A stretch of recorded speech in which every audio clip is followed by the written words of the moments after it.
tamintsika tamin'ny 12 taona ohatra ditratsika tamin'iny rehefa bediny retsika tafavery le ray aman-drentsika nefa tsika tamin'iny dia rehefa ny fona fona ratsy ianao an'iny.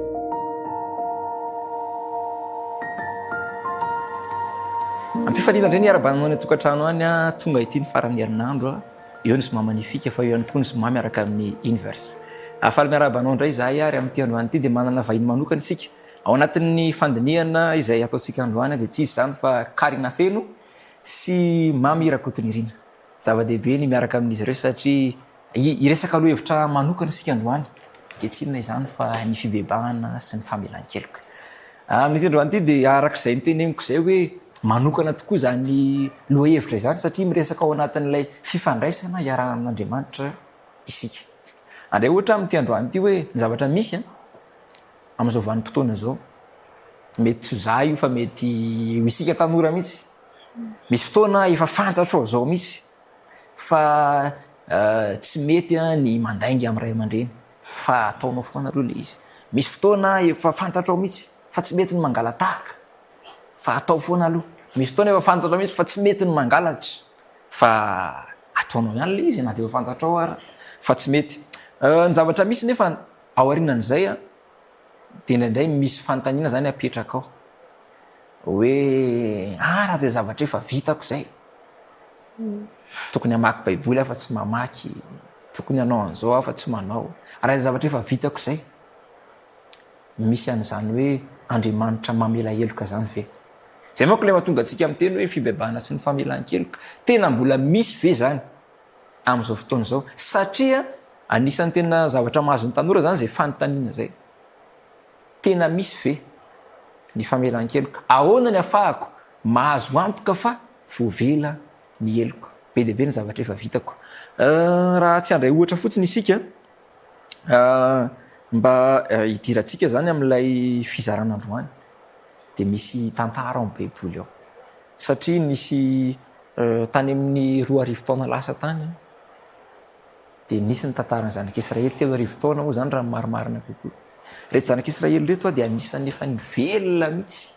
fa ao anatin'izay fiarahana tamin'Andriamanitra zay satria nisy fanandramana manokana nandeha zareo dia nisokatra ny ranomasina mena, nisy fahagagana maro be kanefa na dia teo azy zany dia nisy fitodiana foana nataony zareo tamin'Andriamanitra. Raha tsy resaka tsika afa-tsy ny hoe amin'ny Exodus 2:30 na anao sary olona sarin'omby volamena, omby lahy volamena atao Andriamanitra ny zanak'Israely na dia teo ara le fahagagana be dia be. Fa ny zavatra mahafinaritra nefa dia amin'ny Exodus 4:30 sy 7:30 dia nisy ilay atao hoe fibebahana izay nataon'ny Israely 4:30 nisy famelan-keloka. Inona azo ambara mahakasika an'izay satria iresaka tsika mahakasika ny hoe fibebahana famelan-keloka misokatra ao antsika ny adi-hevitra raha izay tantarana zanak'Israely izay no engatsika inona ny azontsika resahana. Raha ilay tantaran'ny zanak'Israely zegny nijerentsika dia hita agnatin'izy ity zegny fa tegna niarana nandeha tamin'Andriamanitra aloha zareo araka izay voalazanao teo hoe tamin'ny lalana nandeha tany andeha ho any Kanana tena niarana nandeha tamin'Andriamanitra zareo fa ny raha nahagaga zegny tamin'ny fotoana ity rehefa nandeha niresaka tamin'Andriamanitra tao an-tendrombohitra zany Mosesy dia nalem-panahy zany zareo ao anao omby lahy kely volamena Andriamanitra hivavahana mihitsy. Dia ty tantara ty tegna manasongadina ny lohatenitsika hoe fibebahana sy famelan-keloka satria nandretry tena ny zanak'Israely rehefa avy teo. Zareo nanota nagnano ilay omby lahy kely volamena fa nandretry tena ry zareo i Mosesy koa nifona ho andreo tamin'Andriamanitra dia hita fa Andriamanitra zany namela heloka andry zareo satria ao amin'ny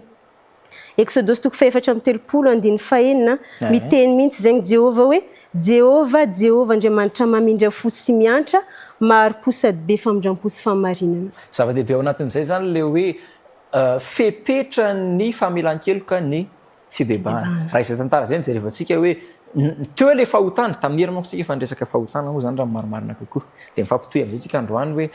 eo ny fahotana fa mialohan'ny isiny ny famelan-keloka na le hoe famelana ny fahotana dia misy ny fibebahana. Ohatrany te-hiteny be mihitsy ianao niry amin'izao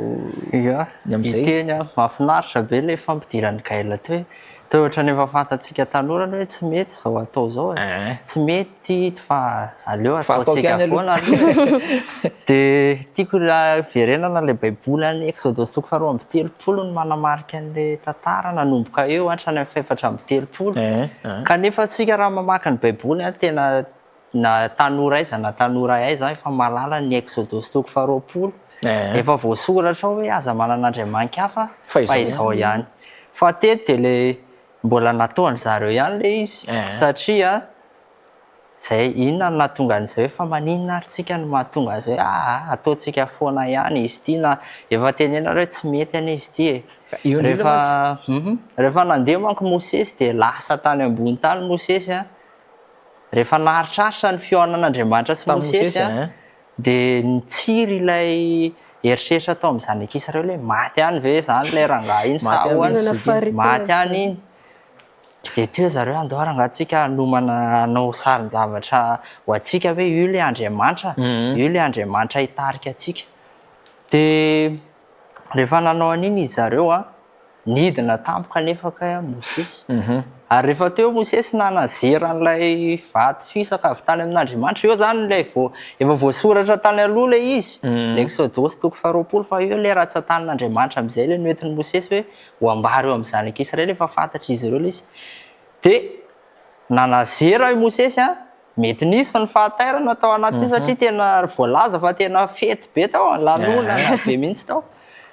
taitra tampoka ny zareo nahita an'izay zavatra ary fantany hoe tsy nety zany nataontsika zany dia teo amin'izay eo tsika hiditra amin'ilay fibebahana sy famelan-keloka satria rehefa nandinika teo zareo dia tena hoe natahotra ary tao dia nipetraka amin'ny fanontaniana hoe ho avelan'Andriamanitra ve ty eloka antsika tena raha tena raisiny io tena ota tena enjana be io nataony zareo fa tsy hoe nanaonao sary kely fotsiny tsy nanaonao sary kely fotsiny nefa ilay Andriamanitra le endrasany zareo mihitsy io dikainy zareo hanao an'ilay Andriamanitra tena ary eo ilay mitsiry le hevitra hoe tena misy dia ho voavela marina hoe zao elintsika zao tena tonga dia fahafatesana miandry antsika misy zavatra somary voaraiko be ao anatin'izay teniniry izay le hoe teo le hoe tsy nanana faharetana ry zareo dia lasa nitarika teo amin'ny fandraisana fanaovanaovam-poana zany fandraisana décision hoe aleo le Andriamanitra iny mba ataontsika zavatra hita maso izy inge zany extérieurement ohatrany hoe zavatra hoe inona moa zany olana fa Andriamanitra iny zany io fa ataontsika omby lakely volamena ary mety zay mihitsy inge le esprit tao dia eo mihitsy zany le mahatonga atsika satria zava-misy atrehantsika amin'izao izy io zay le nitenentsika teo hoe mireflete an'le zasy ianao amin'izao fotoana zao hitantara ty dia mety misy zavatra apetrakitsika ho Andriamanitra mihitsy tsika manao hoe aleo mba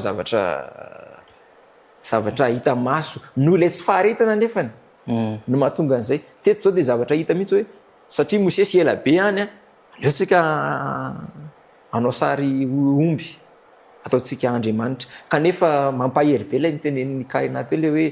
rehefa misy fibebahana dia misy famelan-keloka raha mandinika tsara ange ty tantara ty marina satria mahatsiaro an'ilay déroulement l'histoire mihitsy hoe efa nisy fanekena mihitsy ange natao zanaka Israely talohany io hoe nifanaiky tamin'Andriamanitra mihitsy zay tsy vadika aminao ntsony dia be dia be nge na ny olona na isika ary hoe zara nga tena tsy anao ntsony manao zavatra ketonao dia rehefa voavita iny le izy zara nga tsy anao ntsony fa rehefa mandeha ny fotoana nefa zay misy nefa tsika hovahana eto satria tafiditra anatin'izay ka zay zany ny akamaroany ny tanora ary eo le tadiavana vahaolana hoe inona marina moa le atao hoe fibebahana raha izay ny antony mantsy ndray mandeha mifanena tamin'ny namana dia hivavaka izy tamin'izay dia hoana ly ty dia manao akanjo tsara zany ohatrany tena andeha hibebaka kely raha fa ohatrany efa betsabetsaka izy zay andeha hibebaka kely rehefa betsabetsaka izy zay andeha hivavaka izy amin'io inona zany le tena atao hoe fibebahana marina satria indraindray mifangaro ny atao hoe hivavaka le hibebaka andeha tsy haiko hifona eo zany le mahatonga antsika hoe inona marina moa ny atao hoe fibebahana ny atao hoe fibebahana zany voalohany indrindra rehefa hibebaka zany ny olona anankiray dia tsy maintsy miaiky izy hoe misy zavatra misy zavatra zany tsy mety hoe ekeny hoe tsy mety ty zavatra ataoko ty de miaiky an'igny zegny izy hoe tsy mety izy ty de malahelo zegny izy ny amin'igny hoe tsy mety ty zavatra ataoko ty de malahelo de miova am'izay izy misy fiainana miova zany anatin'izany fibebahana zany fiovana fiovany fiainana tsy fibebahana zany ny hoe andeha hibebaka kely aloha de avy nanota iny nangalatra zany de mibebaka kely de rapitso mangalatra indray raha izay famaritana zay tsy fibebahana zany zay tsy fibebahana satria mbola tsy tsapany tsara hoe ratsy zegny le raha tsy malahelo zegny izy de mbola tsisy fiovagna zegny tsisy fiovagna tao anatiny tsara be zay sao de manana définition mety azo amaritana amin'ny fibebahana ihany koa niry raha ny fibebahana raha faharitana tsotsotra de zay fiovantsaina mihitsy zany izy io fiovan'ilay fonao mihitsy avaiza moa ny eritreritratsika tsy olombelona rehetra avao am-posainana e zavatra eritreretintsika eo zany mahatonga antsika de angalatra efa eritreretiko io de angalatra de anao an'izao risy zay le hoe fiovamposaina zay fonao le mieritreritra n'izay zavatra ratsy zay zany tsampany hoe iova ovaiko raha angaly zay de zay le tarika anany de hibebaka iza moa ny ahitantsika an'Andriamanitra am'izao fiainantsika izao any am-piangonana ane mety hoe vitantsika ihany nijanona ato an-trano mety misy manana fanandramana an'izay ny olona hoe ato an-trano aranga de atao manomana fotoana manokana mihitsy kanefa matetika raha ny akamaroany aloha de vitsy fa de le anantona an'Andriamanitra de le amboarantsika tanora satria tsika tanora tena plaza ny fiteny mihitsy aleo andeha hibebaka kely aloha de kanefa zay le izy hoe tsampanao mihitsy zany hoe tena ovaiko raha nga zany eritreritry ny foko sy ny fisainako zany fa tsy mety le zavatra ataoko zany de hoentiko eo amin'Andriamanitra zay le hoe hibebaka ohatrany mahita sary zany anatin'izay ny antony de zao hoe anisan'ny olana mantsy ty zavatra ho teneniko ty le hoe efa nyteneniko ty moa zany le izy itsika na ataoko hoe za na ny olona hafa tsy mieritreritra ny iova zay le mahatonga le hoe sarotra ihany nge ty resaka fibebahany ty satria tsy ao an-tsaiko ilay iova fa ny ao an-tsaiko fotsiny de le hoe le vitako mba avela rehefa manao andray de le vitako mba avela ary eo mihitsy zany le mahatonga n'le tsika mianatra eto hoe tsy zay angeny atao hoe fibebahany fa raha zay ny zavatra nyresantsika teo zay zany kay de ny fiovana tena ny fibebahana de tena mitondra ho amin'ny fiovana ary ny fibebahana tena fiovana mihitsy rehefa nyresaka le Jesosy sy Jaona mpanao batisa rehefa nanomboka nitory mibeba fa ifakaiky ny fanjakan'Andriamanitra na i Jaona na Jesosy de samy nanambaran'izay hoe efa akaiky ny fanjakan'Andriamanitra de mibeba dikan'izay zany kay le izy kay le hoe arakaraky mahakaiky ny fanjakan'Andriamanitra de miova changer de vie izy ny teny frantsay ka zava-dehibe zany zay ao anatin'izay famaritantsika zay hoe miova changer de vie mifantahina mipetraka de le hoe satria le zanak'Israely manko teto nanaiky mety misy fotoana nge za manaiky fa tsy mety le izy fa nefa tsy tonga tamin'ilay fiovana fibebahana ary ve zay raha resiko zao zany de tsy fibebahana zegny le izy le fibebahana zegny tsy hoe tahotra ny vokatry n'le fahotana atao fa tegna hitanao hoe ratsy le izy tegna tsapanao hoe ratsy le izy mampalahelo an Jesosy de miova mihitsy zegny anao raha tsisy zegny le fiovagna de tsy mibebaka zegny tsy fibebahana izy zany raha vao tsisy fiovagna fahatsapana hoe ratsy mihitsy le izy de miala satria ohatrany mahita sary azy zany satria tsara ihany zany mandray ohatra amin'le hoe misy olona anankiray zany zao hitako eto hoe misy zaza anankiray de nilala vato izy zany nefa tenena hoe za mitoratoraka reo sao de vaky le fitaratra tomobile de nefa mbola nilalao de nitoraka de vaky ary le fitaratry le tomobile inona ny réaction le zaza voalohany tonga de mitomany izy aloha le tomany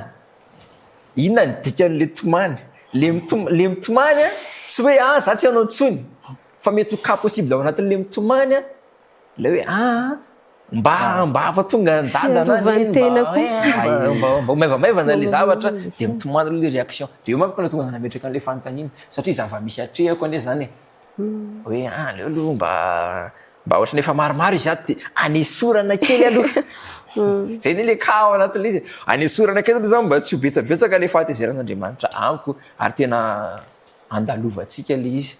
ohatrany te hanampy be zany ianao niry. Ny tiako ampiko am'le izy am'le fibebahana le izy hoe malahelo ny fahotana ve fa izao ny tena tsy takatritsika tanora matetika hoe izy io ane le tena manimba an'le fifandraisantsika amin'Andriamanitra fa tsy de tena hoe simba le fifandraisana amin'Andriamanitra ary zay le hoe fifandraisana amin'Andriamanitra zay le tena atao hoe fiainana tsisy dikany zany izy io raha hoe za eto manafina momba ana hoe hita manodidina ana zany hoe mety efa tsara kosa manao azaozao kanefa mety ao anatin'iny le fifandraisana sy Andriamanitra nefa ka tena tsy ao mihitsy de zay zany le izy hoe le fibebahana de tena fahatsapanao tokoa hoe simba raha nga le fifandraisana ia tahaka ny ohatra hoe amina olo tianao ve ohatra hoe mety tsy rarahinao koa zany na ho simba any ary le fifandraisana de zavatra mampalahelo be zany raha ohatra hoe anatin'le fiarahan'le olo io de le anankiray zany tsy miraharaha na simba any ary io de tahak'izay zany tokony hoe maneritretra tena tsy tiako hosimbaina raha nga le fifandraisako amin'Andriamanitra de mibebaka any hoe tena aleo miova zava-dehibe zay zay le hoe aiky ny fifandraisana ny tena tandrovana ao anatin'ity fiarahantsika amin'Andriamanitra ity satria teo manko tsika nametraka an'le hoe fantatra angela izy fa tsy mety fa hoe tera nga fa ataoko foana aloha de ohatrany hoe efa fantatrao fa tsy tian'le olona mifandray aminao le izy fa ataonao foana de lasa tapaka ilay fifandraisana de eo zany lay satria tsika fandraisaka tamin'ny herinandro hoe ny fahotana ange tena efitra mampisaraka mihitsy izy io de zava-dehibe zay hoe le fifandraisana mihitsy no simbahana ka ny fibebahana zany de famerenana amin'ny laony mihitsy an'ilay fifandraisana eo zany lay hoe fiovana fa eo ihany koa ilay hoe famerenana amin'ny laoniny ny fifandraisana misy tenin'Andriamanitra moa tena manasongadina mihitsy an'le hoe izay manafina ny fahotany tsy ambinina fa izay misotra ka mafy azy no azo famindrapo satria tsika ndresaka hoe famelan-keloka inona azo ambara ary satria tsika teo ndresaka hoe fibebahana mitondra ao amin'ny famelan-keloka teo tsika ny teny karena teo le hoe tokony miaiky ianao de mitsotra mihitsy an'ilay fahotana fantahina mety mipetraka manko hoe oviana zany ianao no mitsotra fara satria za zany zao raha mandinika mety hoe efa sarotra amin'ny olona manko tia miaiky ty azonareo le izy na ohatra hoe nanao fahadisoana taminao ary zany de za hoe de tena zao le izy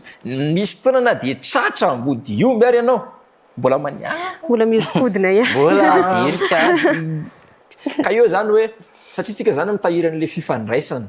amin'Andriamanitra inona ny teknika inona ny azo atao mba hatonga ana ho tonga am'izay fibebahana izay tsy hatonga ana voavela eloka zay mo mahita anareo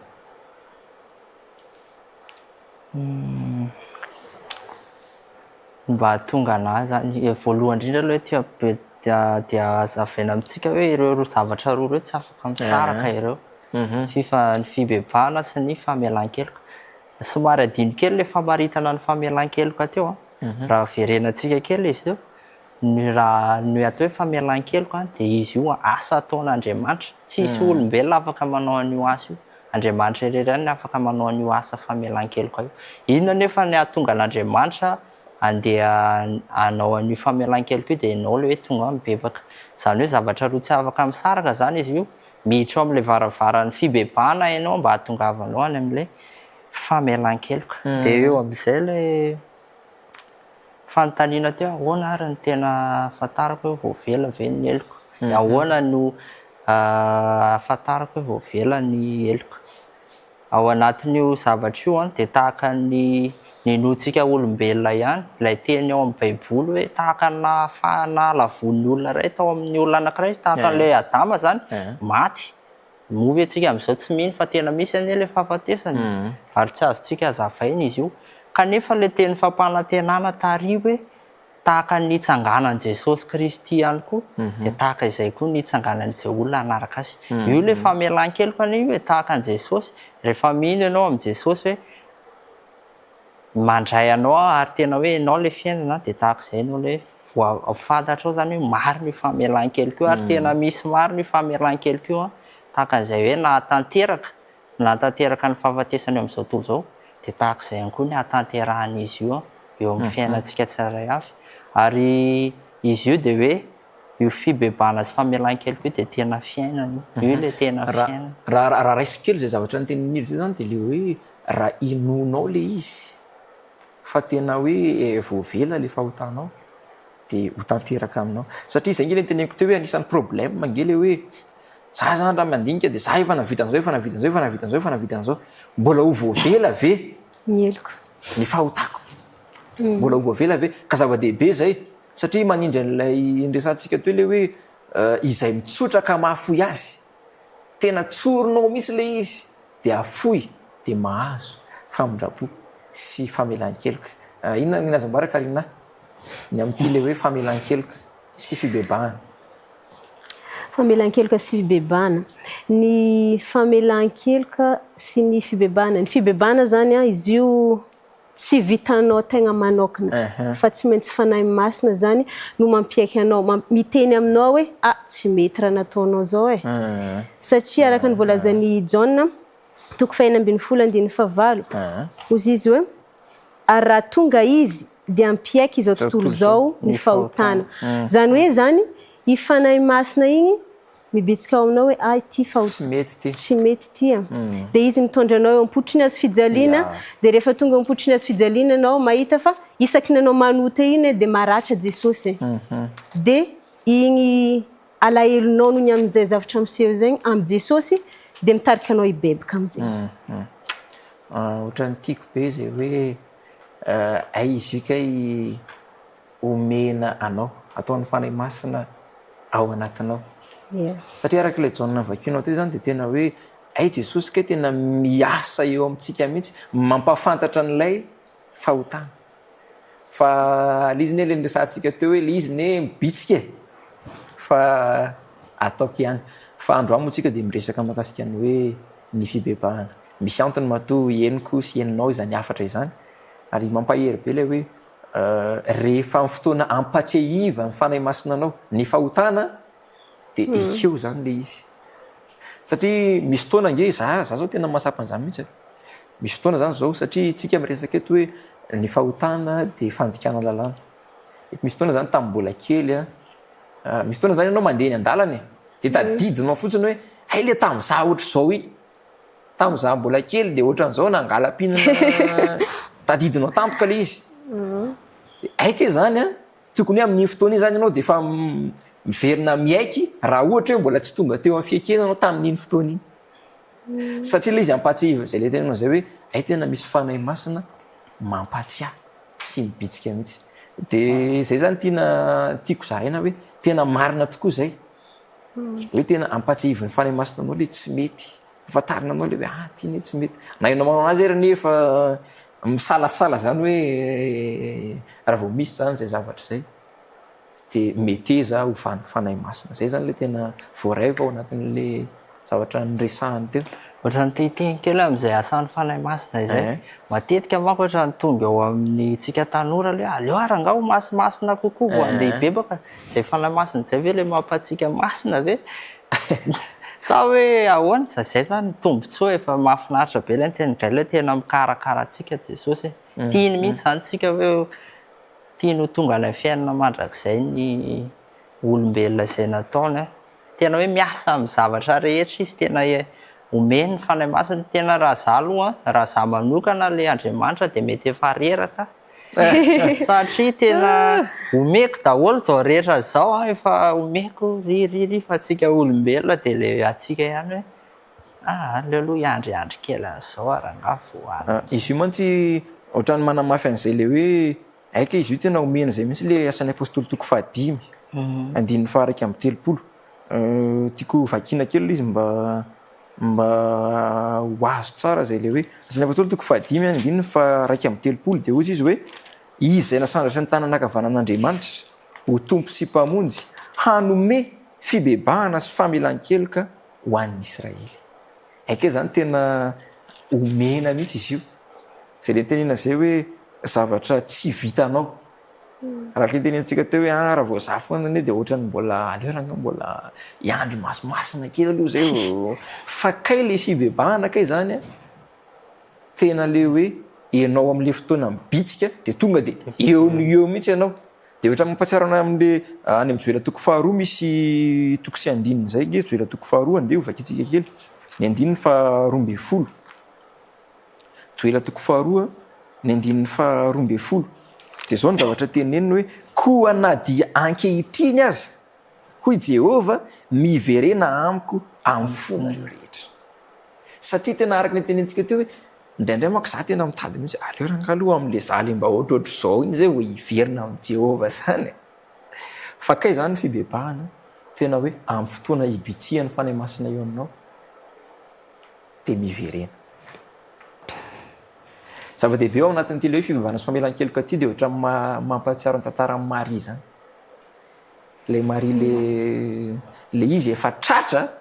anao zany tena nijangajanga de nentin'olona teo hoe tena io fa ohatra ny tena grave be any situation iny raha zay satria eo zany le izy de le hoe ianao efa tratra de nefa n'le tenin' Jesosy hoe za tsy manameloka ao anatin'ny famaraparana asika zay le hoe fibebahana sy famelan-keloka izay manana afatra manokana ve anareo ho any any atokantrano satria betsaka ny manaraka mamantatra mahakasika an'ity hoe fibebahana ity inona ny afatra zay azonareo zaraina ho an'le mpanaraka atsika amin'izao fotoana zao matetika zany atsika olombelogno rehefa manota de miezaka magnamaritegna zay matetika nataoko zegny satria nisy zao hoe nataoko zegny satria nisy zao fa eto zegny magnentigna mba andao zegny atsika agnano fagnandramagna miaraka amin'Andriamanitra mahakasika le fibebahagna marigny mba tegna hoe tsy sarintsariny zegny le izy na hoe fiakena androany de rapitso mbola mamerigny ihany fa tegna hoe iaigny le fibebahagna marigny fa eo fa zegny Andriamanitra anafiantsika le akanjo-pamarinana andray atsika izy zegny tsy teny hoe za tsy mila anao fa mandray atsika zegny izy raha tegna mibebaka marigny atsika le hoe akanjo-pahamarinana satria Karina miteny hoe fibebahana marina teo moa tsika le niteny hoe fibebahana zany egalina fiovana mihitsy ka raha tsy tonga amin'ilay fiovana isika de tsy tonga amin'ilay fibebahana eo amin'ilay hoe akanjo satria misy tantara ao amin'ny baiboly ao izay nanoharan' Jesosy an'izay mihitsy misy fanoharana izy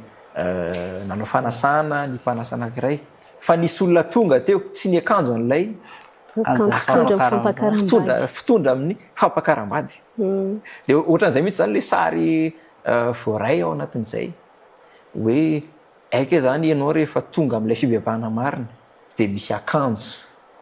izay tafihinao de zay akanjo-pahamarinan'ny Kristy ka hita be zany iny rehefa tsy tonga eo aminao lay miavaka mihitsy zany le olona tsy manana an'io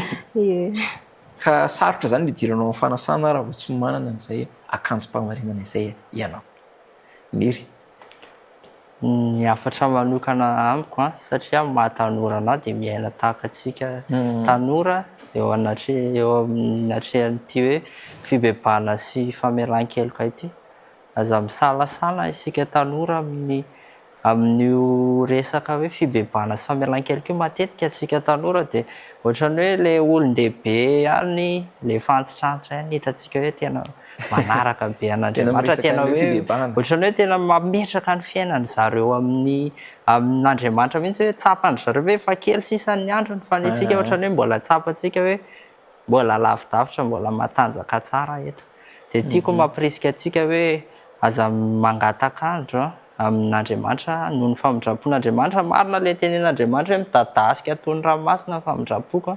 mety hikatona tampoka tahaka an'le any Egyptiana ihany io famindrapon'Andriamanitra io rehefa hoarinao de zao aza ampitahina amin'ny famelan-keloko ny olombelona ny famelan-keloko Andriamanitra nen'Andriamanitra rehefa hoe avelany ianao de tsy tadidiny fa ny antsika manko mieritreritsika tahaka an'ilay antsika ohatra hoe tsika zao tamin'ny mbola kely tsy hitako izay mbola tsy be tamintsika fa na ny didratsika tamin'ny 16 taona ohatra ditratsika tamin'iny rehefa bedindray tsika tafavery le ray aman-drentsika nefa tsika tamin'iny dia efa nifona mihitsy fona fa tsy ianao an'iny dia rehefa be tsika ny arinany dia mbola tafavery lenao angely tsy ohatr'izay ny an'Andriamanitra fa tena hoe zay le hoe tony lamba misy ndra dia nasiany an'ilay akanjo-pahamarina vaovao dia le fahadiovana ny hitan'Andriamanitra mahafinaritra ndeha isika hanao fanandramana tsy hangataka-andro fa dia n'izao tsika mbola manana hery izao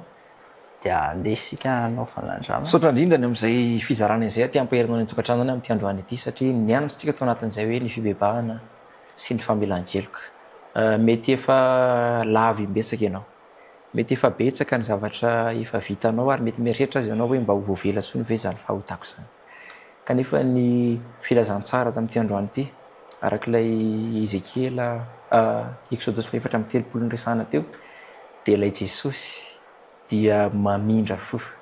amin'ny taranaka arivo manimby ary tena tsy lany ritra izany famondrampona izany ka nefa niteniniry teo hoe aza raraotina akory famondrampon'Andriamanitra io fa amin'ny fotoana tsy ampozinao dia mety hikatona ho anao fa amin'ity androany ity araka ny joela izay niresantsika teo aza mangatakandro hoe rahampitso vao androso amin'ny fibebahana fa amin'izao ankehitriny izao miala amin'ny lalan-dratsinao miverena amiko hoy Jehovah. Te hampaheranao amin'ity androany ity raha misy fahotana fantatra ary ilay tena fantatra ilay niresantsika teo hoe zavatra fantatro anie ilay izy fa ataoko kanefa tsapanao ao anatin'ity fandaharana izay resantsika ity fa manao antso aminao ny fanahy masina dia ento eo amin'i Jesosy satria izy ihany no afaka anala izany. Tamin'ny andro tsika dia niresaka hoe rehefa tonga Jesosy ny dikany anarana hoe Jesosy dia hoe Jehovah no mpamonjy fa izy no hamonjy ny olona ho afaka amin'ny fahotana. Ka ty hampaheranao androany hoe raha misy ny fahotana izay hampatsivin'ny fanahy masina anao dia ento eo amin'i Jesosy izany fa ho esoriny ho avelan'ny elokao ary ho tonga amin'ny fibebahana dia tsy hiverenanao intsony izany fahotana izany. Ka ity ampamaranana mipetraka mantsy ilay fanontaniana teo hoe ahoana ny azahoako antoka fa tena voavela eloka, ahoana ny azahoako antoka fa tena nibebaka dia nivaliny ka izany dia ilay hoe rehefa tonga tamin'ny fiovana ianao rehefa tsy niverenanao intsony ilay fahotana dia efa voavela izay ny fahotanao. Androany ianao mangataka hoe Andriamanitra ampio mba ho afaka milainga dia raha pitso ianao mety tratra ny question hoe aiza ianao io zahay tia Analakely taloha ianao nefa ianao ny mbola lehibe any ataoko hoe ny ambolikandro na ianao milaza ny Analakely fa androany ianao tsy io tsy ampozinao fa ozy ianao hoe tia Analakely io dia na ianao gaga dia ozy ianao hoe efa voavela izay ny fahotako. Ny izy io ke zany rehefa voavela eloka isika dia tsy miverina intsony ny fahotana. Ka mino fa hanao fanandramana ianao ny tokantrano any ka aza miandro rahampitso fa amin'izao ariva izao ihany dia mety eza mba ho vaniny fanahy masina satria Jesosy dia efa nanome antsika ny fanahy masina mba hoery hialana amin'izany fahotana izany. Misaotra anao hatramin'ny farany satria izay indray ny mamarana ny fandaharantsika ary misaotra nyreto vahintsika reto ihany koa izay ny fampisara tamintsika. Mino fa be dia be ny azonao niraisina tany an-tokantrano tany ary aza miala fa mientin'io ty izao dia mbola miditra ao anatin'ny fandiniana manokana isika toy an'izany fandaharana izany satria mbola ao anatin'ilay hoe ahoana ny kolokoloana fifandraisana ety amin'Andriamanitra ety ampamarana dia andeha hivavaka isika ny amin'izany afatra sarobidy izany. Jehovah misaotra anao ny amin'ity fotoana ity satria mbola nampianatra anay ianao ny amin'ny atao hoe fibebahana fa mitaky ary miasa mba hahatonga anay ho tonga amin'ny fiovahana ianao. Andriamanitra ny fanapahan-kevitra avy ao anatin'ny fonay tsirairay avy dia hiasao manokana amin'ny fanahy masina izany ankehitriny ka avelao ny elokay ary mba ho vao mihitsy izahay tsirairay avy. Izany mavaka ato ianao ka sangataka amin'ny anaran'i Jesosy. Amen.